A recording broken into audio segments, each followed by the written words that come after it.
Sukli. Out na ang tao. Pero dili man ko katugon. Hala, uminom pala ako ng kape. Himpas. Dala ako nito. Out na ako. Yung susi ko. Baka hindi ako makapasok ng bahay. Sandali, check ko muna yung susi ko. Ayun pala sa loob. Ayun. Layas na ako. Layas na ako. Bahala sila dyan. Sarado ko yun. Wah, may tao ata. Dito ako sa kabila. May lalaki kasi dun.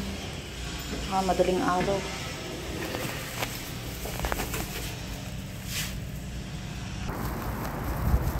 Sabi ni sir, kasi may guest nga siya, nagsunod-sunod yung guest niya ngayon.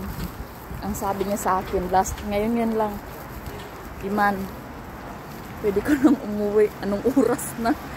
Sabihin ko sana, sir, 9 hours na talaga ako, sir, instead of 6 hours lang. Sabihin ko na sana na gano'n eh. Salamat siya, nahiya ako. Tinawanan ko na lang siya.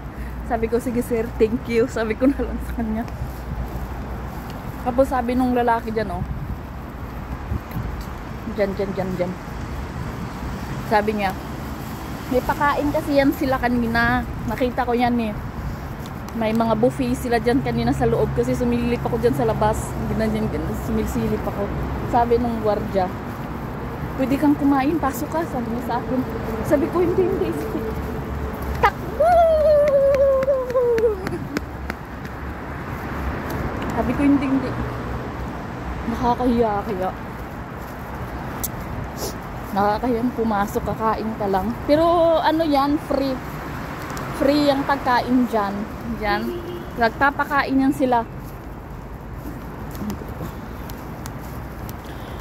Nagpapakain yan sila dyan. Marami sila dyan kanina. Nag-set up ng mga buffet. Tapos yung iba naglilipit. Sinilip ko ulit ngayon. May mga pagkain pata. Marami mga tao pa sa loob. Ngayon ito, naglalakad ako. Pauwi. Naglalakad ulit.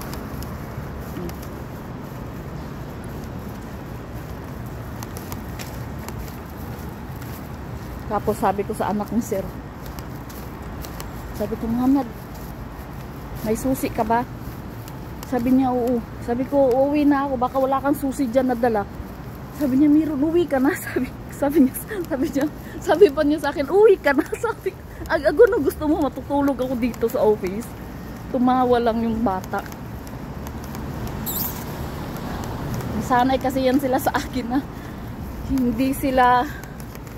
hindi ako umuwi ng nandyan pa sila, ganyan. Alam nilang last akong umuwi. Pero, Diyos ko, 6 hours lang dapat ang duty ko ngayon, no? Kaya lang, mabait tayo. 9 hours. Without overtime. Thank you.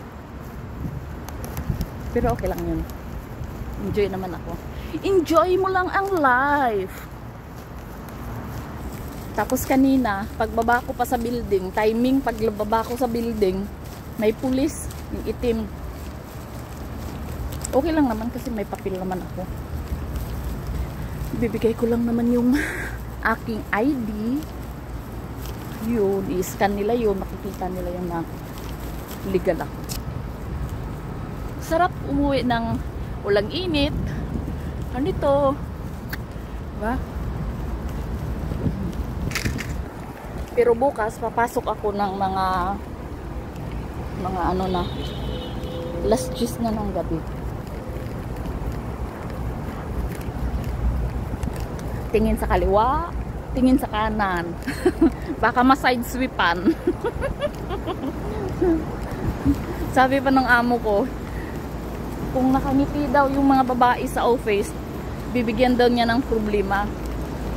Sabi ko, kahit magbigay siya ng problema, basta ngingiti ako. Eh, pakialam ko. Magbigay siya. Siya naman ang may i-stress. Tawanan ko lang yung problema. Bukas, dadaan ako dyan bukas. Bibili ako ng parata. Tapos magluluto ako ng scrambled egg. Bukas papakita ko sa inyo yung gagawin nila dyan bukas. Dito na ako. Pagod ako, kiss. Sige na guys. Yun lang. Sa araw-araw na ginagawa ko, yun lang talagang makikita ninyo. Walang iba. So don't forget to like and subscribe my YouTube channel. Thank you. Ingat po tayo palagi. Bye bye. God bless.